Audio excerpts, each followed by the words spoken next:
Yo, it's your mate Marley Farahino here, bringing you yet another episode of Inside Farahino's Mind. Wait, hang on, my brother.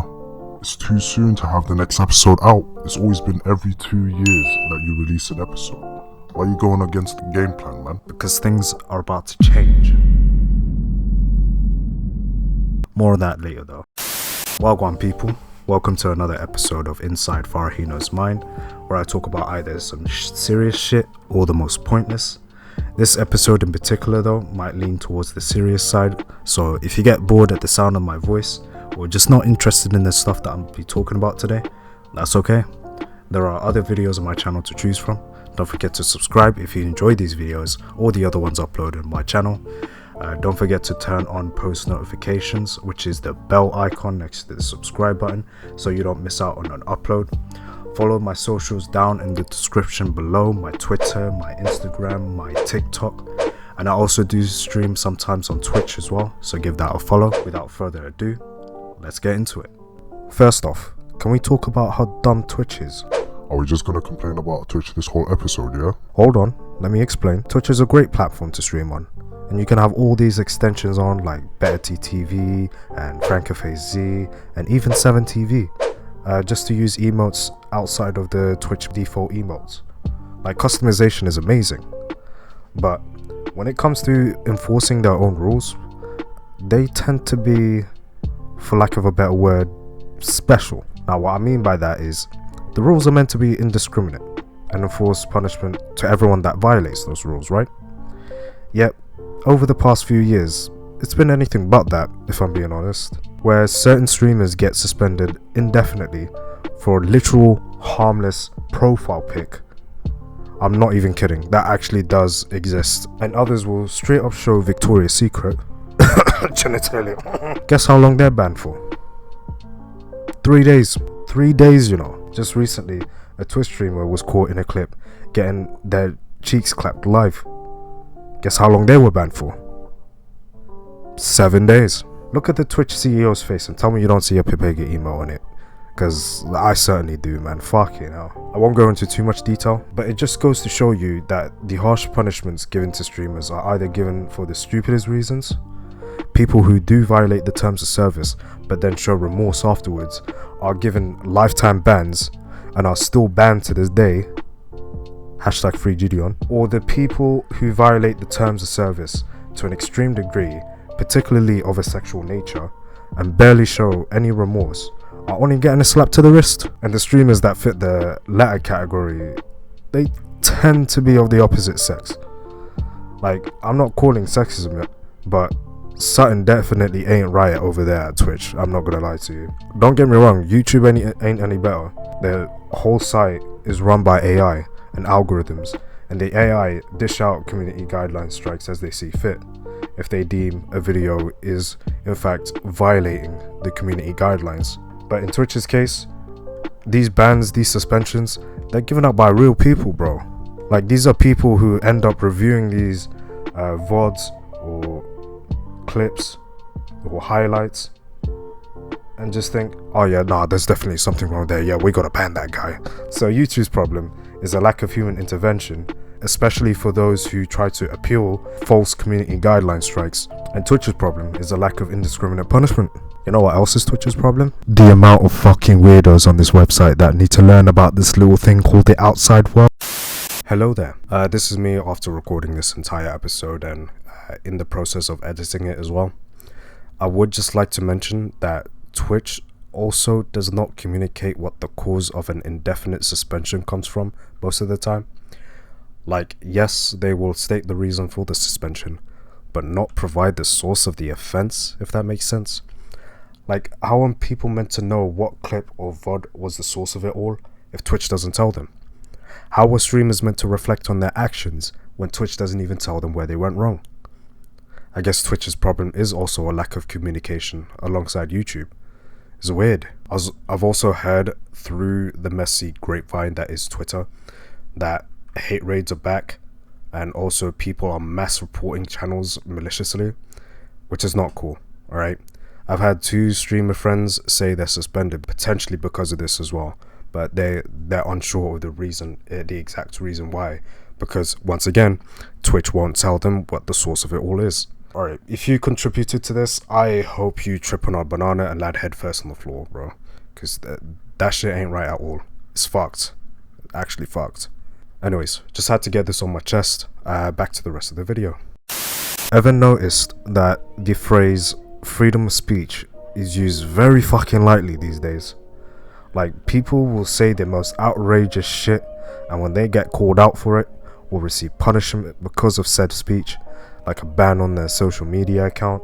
The original poster, or the people who tried to defend them, will call freedom of speech or something along the lines of freedom of speech. I'm like, my brother, you tweeted out something criminal, so like having your account banned should be the least of your worries. I say that, but obviously there's a difference between being a Giga Chad keyboard warrior and an actual criminal that looks like they're more 20 plus Discord servers.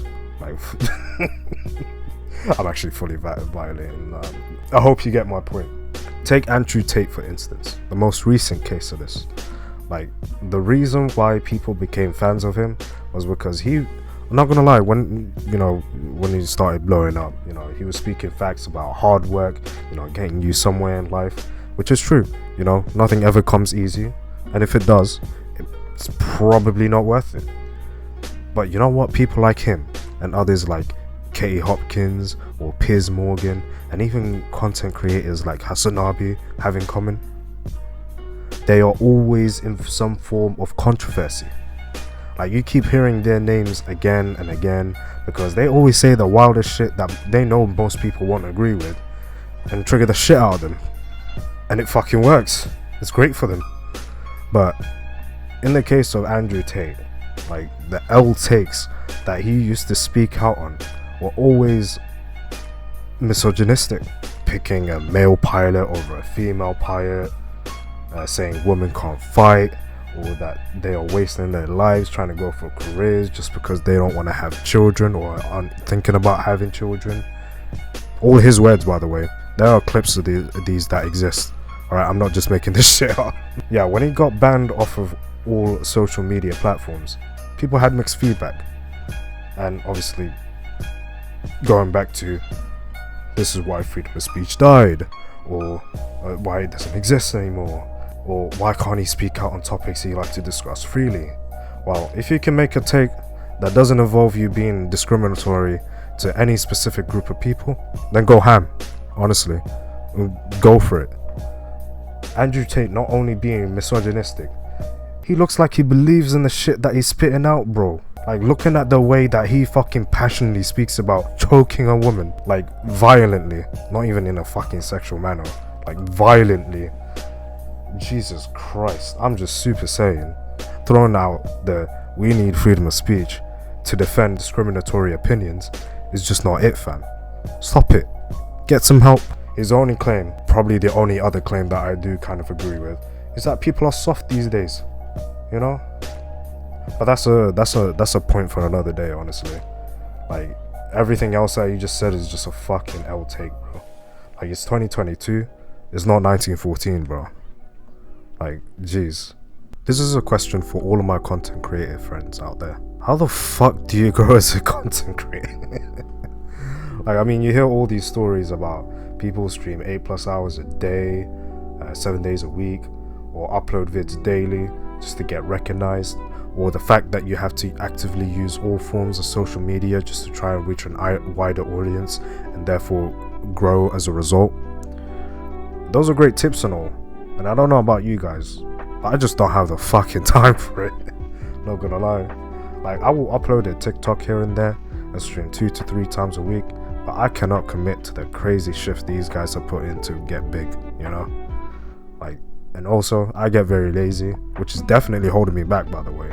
Like, I'm not trying to make excuses here. Like, I am being real right now. Like, I am very lazy. But I've also got a full-time job, of which the security of it is still in the air right now. I'm not gonna lie. If I'm being honest, I've been thinking about just quitting making content. I feel I need to get my life sorted first.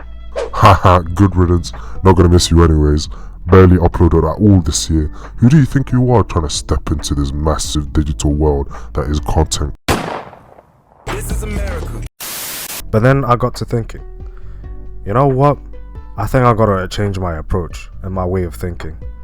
Because I would still like to make content. I would still like to be big off of content creation. With streaming, things can be whatever, and sometimes I can be blasé about it.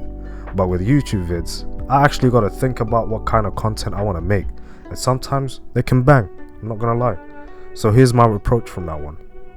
I'm gonna limit the streaming to once a week now. Oh my god, very little Twitch streams? Isn't this being counterproductive to what you were just saying about growth as a content creator? A little bit. But there's a reason for this. It's a lot harder to grow on Twitch.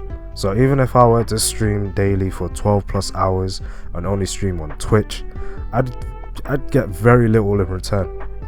Making YouTube vids was what I loved to do when I first started 7 years ago. And I still feel that way to this day. So I'm gonna upload twice a week now, with this Inside Farahino's Mind series being once a month. I'd also like to make react videos too. I'd also like to try vlogging as well. Like, let me know what you guys think. I'm also gonna try and make TikToks 2 to 3 times a week based on either my streams or my YouTube vids, or maybe I'll just record some of my own, like just without using those channels. Do you guys want to see that too? Let me know in the comments below. But anyways, I think that's it for the Inside Farahino's Mind episode today. It's a pretty long episode, I know, but be sure to leave a like if you enjoyed the video and subscribe if you haven't already. Until next time, it's been your main Marley, Farahino, out.